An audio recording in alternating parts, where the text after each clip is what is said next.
शहीद भगत सिंह के शहादत दिवस पर सम्मेलन। नीरज यादव ने किया आयोजन। आजमगढ़ शहीद भगत सिंह के शहादत दिवस पर आयोजित सम्मेलन में नीरज यादव ने प्रमुख भूमिका निभाई। इस कार्यक्रम में बुजुर्ग, युवाओं और बच्चों ने भाग लिया और देश प्रेम की भावनाओं को साझा किया। नीरज यादव ने कहा कि भगत सिंह का बलिदान हमें देश सेवा की प्रेरणा देता है। वहीं महाराज जी RS गौरी शंकर दास जी जहानागंज हथौटा ने कहा, आयोजन को सफल बनाने के लिए सभी का धन्यवाद किया और युवाओं से देश के प्रति निष्ठा और सेवा की भावना विकसित करने की अपील भी की।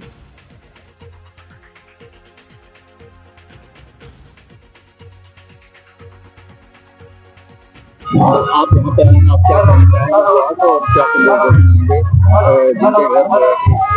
सही? हम स्वतंत्रता संग्राम सेनानियों को यही कहेंगे कि हमारे देश की आज़ादी के लिए उन्होंने अपनी जान की आहुति दे दी। उस तरह से देश के हर नौजवानों को ऐसा सोचना चाहिए, लेकिन हमारे नौजवानों की दिशाएं भटक रही हैं। देश के प्रति न सोच करके जो है सिर्फ निजी जिंदगी के बारे में सोच रहे हैं। ये तो बड़ी परंपरा जो है ये डाले हमारे नीरज यादव जी। नीरज कोचिंग सेंटर शहीद भगत सिंह संस्थान आजमगढ़ के ये मेरे ख्याल से चौथा साल का है। चौथे साल से हम लोग इसमें सम्मिलित हो रहे हैं। बहुत अच्छा कार्यक्रम करवाते हैं और नई आने वाली पीढ़ी को जागरूक करते हैं कि नहीं, देश के प्रति लोगों ने अपना जान न्यौछावर किया, उस तरह से देश के प्रति सोचना चाहिए। आज इन लोगों ने कितनी अंग्रेजों के खिलाफ लड़ाई लड़ी, तब आज हम लोगों को आज़ादी मिली है। स्वतंत्र रूप से रह करके हम लोग जो है कानून के दायरे में रह करके सारा कार्य कर पा रहे हैं। युवाओं को क्या संदेश देना चाहेंगे आप? युवाओं को यही संदेश देना चाहेंगे कि युवा जो पीढ़ी जो भटक रही है और शौक श्रृंगार तमाम सब चीजों में जो है भटक रही है, उनको भटकना नहीं चाहिए। देश के बारे में सोचना चाहिए। देश सर्वोपरि। जब देश सुरक्षित रहेगा तो हमारे माता पिता, भाई बहन, बंधु सब लोग सुरक्षित रहेंगे। आजकल युवाओं को मोबाइल से फुर्सत नहीं मिलती है, तो हाँ, आप क्या कहना? ये बहुत गलत इन बच्चों की परंपराएं हैं।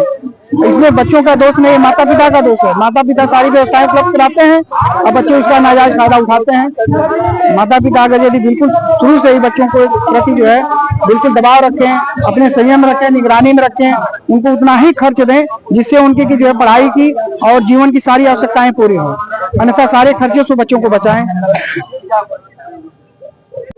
शहीद आजम भगत सिंह के शहादत दिवस पर आयोजित इस शहीद सम्मेलन के कार्यक्रम के मुख्य कर्ता धर्ता भगत सिंह सेवा संस्थान के भाई नीरज जी को मैं बहुत बहुत बधाई देता हूँ, जो इस शहीद दिवस के अवसर पर कार्यक्रम आयोजित करके पूर्वांचल के सभी शहीद परिवारों को एकत्र करते हैं और सबके अंदर देश प्रेम और राष्ट्र रक्षा की भावना को जागृत करते हैं।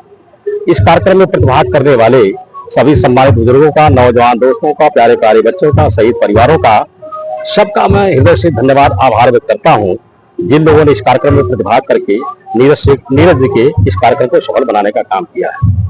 शहीद भगत सिंह के शहादत दिवस पर हम नौजवानों से यही कहना चाहते हैं कि हमारे सभी कर्मों से ऊपर उठ करके देश सेवा की भावना होनी चाहिए और इस तरह के कार्यक्रम आयोजित करने से हमारे नौजवानों के भीतर देश प्रेम की भावना जागृत होती है और देश सेवा की भावना जागृत होती है। ये एक अच्छी बात है। तो पुनः नीरज जी को और उनके साथियों को, भगत सिंह सेवा संस्थान के सभी नौजवान साथियों के हृदय से आभार व्यक्त करता हूँ। ये जो प्रोग्राम इतने भव्य करा रहे हैं, इसका उद्देश्य क्या है? उद्देश्य है कि देखिए आज का जो यूथ है किस प्रकार से अपने आप को है ना और समाज में किस प्रकार सोशल मीडिया के माध्यम से तमाम समाज में जिस प्रकार से भ्रांतियां बनी हुई हैं, बहन बेटियों के साथ जो ये चल रही हैं और जो गरीब से वंचित की लड़ाई है जो है वो कहने की हमारा युवा या जो आम नागरिक है उससे दूर होता चला जा रहा है। तो हमारा ये प्रयास है कि जिस प्रकार से भगत सिंह, राजगुरु सुखदेव जी ने जो है ऐसे लाखों क्रांतिकारियों ने अपने प्राणों की आहुति किए बिना, परिवार की चिंता किए बिना जो है अपने जाति धर्म मजहब से ऊपर उठकर देश के लिए अपना सोच बलिदान दिया, उसी प्रकार आज के यूथ भी जो है कहीं न कहीं आगे आए और अपने देश के लिए कम से कम 2 कदम साथ चलें। नहीं चल सकते हैं तो कम से कम उन लोगों का साथ दें जो समाज में लगातार वैचारिक लड़ाई के लिए, परिवर्तन के लिए लड़ रहे हैं। जो है युवाओं को क्या संदेश देना चाहेंगे? युवा, एक कहावत है कि तलवारों के साए में इतिहास हमारा पलता है। तलवारों के साये में इतिहास हमारा पलता है। ये सोच जवानी चलती है, वो सोच जमाना चलता है। और आज जो कार्यक्रम हो रहा है वो युवा ही है, ऐसे युवा है जो कभी जीवन में कहीं न कहीं उनकी आयु कम होने वाली नहीं है। करके दिखा दिया उन्होंने कि उम्र मायने नहीं रखती, यदि आपके किरदार में दम है तो। यदि आपके पास विचार है तो आपकी परिस्थितियां, हालात कोई मायने नहीं रखता। आप किसी परिस्थिति में रहे, किसी हालात में रहे, किसी भी समाज में रहे, इसको जो समाज के लिए आपको करना है वो करके चला जाता है। बहुत बहुत धन्यवाद आप मीडिया बंधुओं का, और आदरणीय हमारे विधायक जी आपका भी बहुत बहुत धन्यवाद जो आए।